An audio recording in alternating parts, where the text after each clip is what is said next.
The panicking Prime Minister is desperate to save his carbon tax, especially on heat.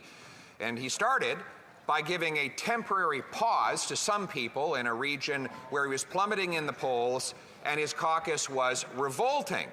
But then he found that the entire country was in revolt and he needed a new coalition partner to save him from my common sense confidence vote to take the tax off the heat. He got that support from the Bloc Québécois. We now learn that he has been in discussions with the Bloc to help him stay in power for 2 years. What did he promise the separatists for them to enter into this costly carbon tax coalition?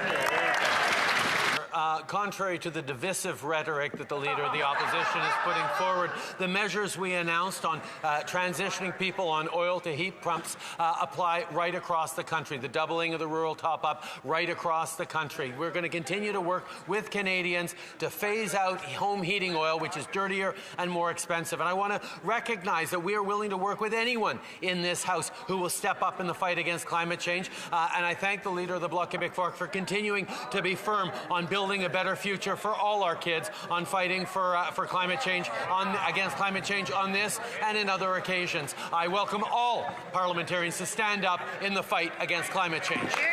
He's thanking the separatists for helping him save his carbon tax and support his plan to quadruple the tax on heat, gas, and groceries. This Prime Minister is playing a very dangerous game.